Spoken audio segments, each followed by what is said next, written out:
Hello everyone and welcome back to Law Talk Malaysia, where we break down big legal topic into simple, insightful, and even fun conversation. So, join in with me today. I am your host, Elias, and today we breaking down the core pillar of justice, the burden and standard of proof in Malaysian law. This principle decides who must prove what and how convincing the evidence must be, from criminal trials requiring proof beyond reasonable doubt to civil cases decided on balance of probabilities. Everything hinges on these methods, but things get tricky once legal presumption shifting burdens comes into play. Landmark cases in Malaysia have shaped how court interpret these rules today. We explore why this standard can be challenging and how reform our global influences continue to involve them. So stay tuned because by the end of this episode you see the justice system through a whole new lens. So before we start, I would like to say thank you to our biggest sponsor for today's podcast, which are Management and Science University. Special shout out to MSU for sponsoring today's session. So, before we move on to our podcast, joining me today we have two brilliant minds who will share their expertise and perspective towards the world of law. So, the first one here, we have Miss Deepa, an experienced criminal lawyer who lives and breathes the beyond reasonable doubt standard. And fun fact, she graduated from Harvard Law. So, moving on, we have Miss Chin, a law lecturer and evidence law specialist in University Malaya, who teaches this topic with surgical precision. And Miss Chin also have a bit of a background towards law, which Miss Chin graduated from Yale University in New York City. So, ladies, thank you for being here. Thank you, Elias. Thank you for the warm greetings. Hello, everyone. My name is Deepa Salman, and I'm very excited to break down the parts of criminal trials. Hi, everyone, and thank you, guys, for having me today. Just want to let you know that evidence law is my favorite subject to teach, and so let's get into it. Wow, that was a really nice introduction to both of you guys. So, why we discuss this? Because justice isn't automatic. Every case depends on who must prove what. Malaysian law especially, it sets a strict standard to ensure evidence is reliable and decisions are based on assumption. So without these rules, we risk wrongful conviction, unfair judgment, and chaos in the courtroom. So here are the big questions that we gonna talk to you. So I will let you guys prepare first with this question. The first one is, how does Malaysian law distinguish between the burden of proof and the standard of proof? Second is, what challenges arise in applying the beyond reasonable doubt standard in criminal trials? The third one, can you discuss landmark cases that illustrate shift or presumption of burden of proof? Okay, I know it's a lot. I would like to add on two more. What reform or clarification would you suggest to improve certainty in burden allocation, and how does comparative law influence Malaysian standard of proof? So, okay, we're moving on from question to question. So, first, I know that previously there is a lot of questions that I would like to ask you guys because I'm so excited. You are an experienced lawyer, you are a lecturer, and both of you have experience learning law overseas. So, the first one I would like to know, how does Malaysian law distinguish between the burden of proof and the standard of proof. And the first, yeah, So the burden of proof is the responsibility of proving implications. Also in Malaysia, this traditionally rests on the party who asserts the prosecution will be plaintiff, the one who brought up the case. So we have the term of actor incumbent, honest probandi. It can be divided into first independent, the one who must prove the case to the required standard in Malaysian legal system. Secondly, evidential, the obligation to raise enough evidence to make the issue come to life. I see. How about yes, exactly, Chin. And for us in criminal practice, the burden is overwhelmingly in the prosecution. So they must prove every element of the offence. So the accused doesn't need to prove innocence. So silence is still a right law. So what you guys are saying is that one define who must prove, the other define how convincingly they must do it. Right? Yes, I see. Now I know, because before this, with all the legal jargons, I didn't really know about this. So, today you learn something. yeah, exactly. I feel like I was educated by two most educated people. That's what Not yet. How to go. Yes. More to go. More to go. So, moving on to the second question. Yeah. So, basically, the second one that I said just now is challenging in applying the reasonable doubt in criminal trials, right? So, I would like to ask Ms. Eva, as a criminal lawyer, you dealt with a lot of criminal cases, right? Why is beyond reasonable doubt is so tricky?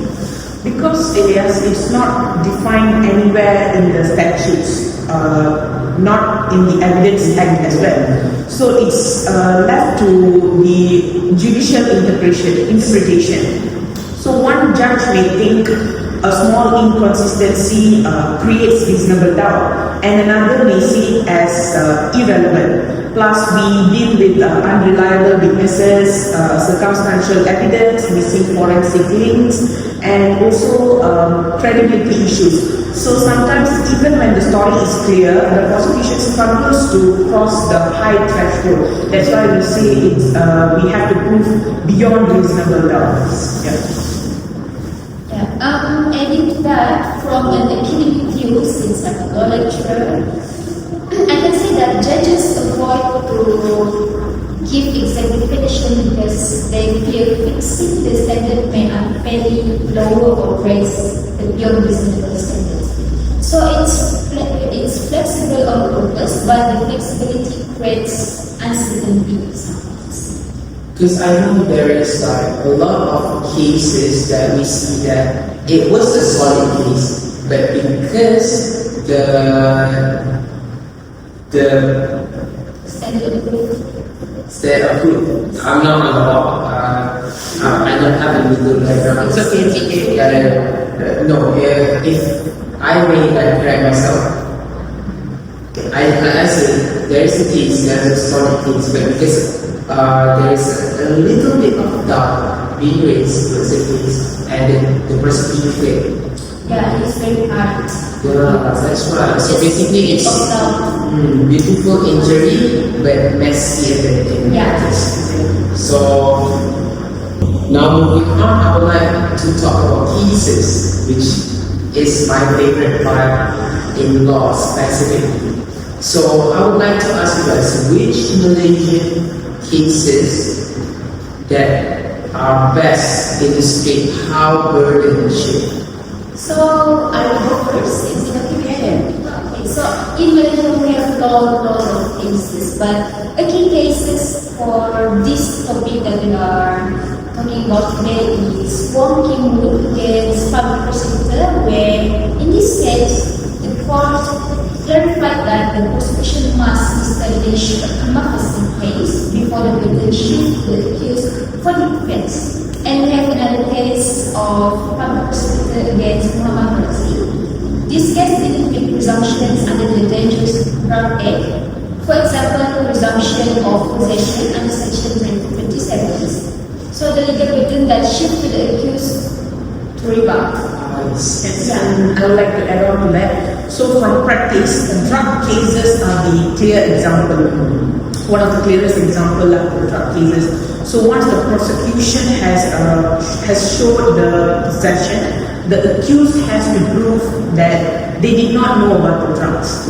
It's a tough burden, but it's statutory law. So, what you guys are saying is burden shifting is real and powerful, especially in drug cases, right? So, yeah, if you both had the power to reform the law, what would you change? That was like the biggest question I always ask whenever I saw a lawyer, especially now it's your guys' turn. What would you change? I want to ask you first because you are the lawyer here. Yes, Okay, sure. So my reform would be on statutory provisions or presumptions.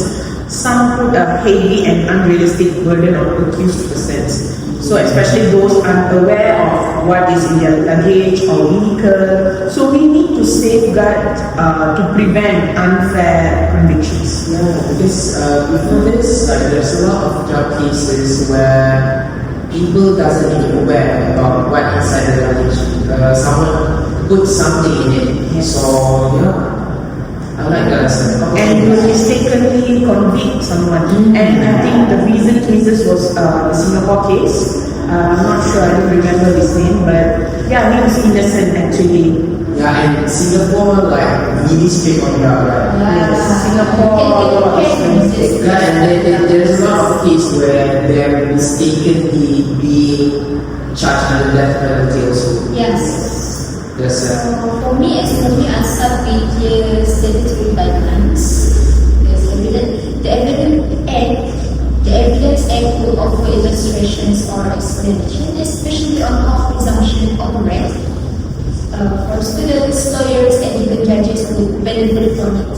Yeah. So, from both of you side, if what I understand is this you want more clarity Yes. towards the statute itself. And for you, Ms. Deepa, you want fairness, justice for all. I love both of your answers. So this actually opened, it's an eye-opening for me personally. So we are in Malaysia practicing common law, right? So we are a common law country. So how much influence do you guys think that the United Kingdom or other jurisdictions have towards Malaysia? I would say quite a lot. Quite a lot. Yeah, it's quite a lot. So our system borrows heavily from English common law, especially older cases. We also look at Indian and Australian jurisprudence for guidance, particularly when interpreting sentences like reasonable doubt. And for your information, the opinion code, it is a copy from Indian Penal Code. Actually, yeah, this one is a copy, but it's started from the Penal Code. Yeah, inspired from that. Yeah. Couldn't say inspired, but it's extracted from the Yeah. Indian Penal Code. Yeah. So even in criminal trials, we sometimes refer to the UK jury directions when arguing how to explain reasonable doubt. Other countries offer clearer instructions which could inspire Malaysia to adopt more structured judicial guidance. So our law is basically a mixture of UK, Australian and Indian, but it's heavily on Indian penal code. So in some cases we refer to Australian cases, UK cases.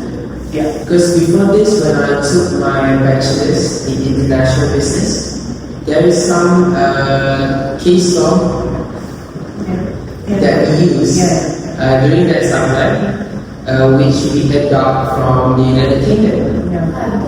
There's a lot of landmark cases from If you lose quite a lot. Yes, quite a lot because we are a one country, right? Yeah. So we're not as isolated. So Malaysia basically grows by watching and adapting. Yes. So now let's go to the real world. I will show a scenario to you guys, and you guys will tell me the burden and step. So for scenario 1, it's a murder case. A man is charged with murder. Can you tell me the burden and standard for that? Burden is always the prosecution. The standard is beyond reasonable doubt. And even if the accused keeps quiet, the prosecution must still prove the case. Okay, now we're going to scenario 2. So maybe for this, Ms. Q, you can answer. So drug possession under DDA. So a drug have been found in a bag next to the accused. So in such case, in this case, legal burden still on prosecution, but evidential burden may shift to the accused to explain possession and the statutory presumption. I see. Wow, both of your answers is correct. I really like both of the answers. So now, Ms. Diba or Ms. Chin, I would like to ask, what is civil definition? So civil definition is the standard of proof is balance of probabilities. So we can differentiate here. For criminal cases, the standard is always beyond reasonable doubt. For civil cases, it's always balance of probabilities. So the judge decides whose story is more convincing. So, in you guys' professional opinion, do you think Malaysia has a problem with the current legal system? From a critical view, I would say that beyond reasonable doubt is just a subjective.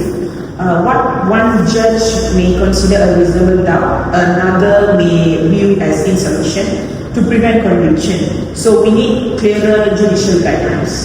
So, in my policy view, statutory presumptions, especially in drug cases, risk reversing the presumption of innocence. No safeguard will help. So, what I would like to add on is, from my comparative view, right? I watch too much Suits and Law and Order. So in the US, Okay, we are entering to the American legal system. in the US, juries actually the one that decide criminal deal. So in Malaysia, judge must balance everything themselves. Some countries use calibrated standard like highly probable or clear and convincing evidence. So, do you guys think that we should consider that? Maybe as long as we don't end up with a 50-page scale of doubts.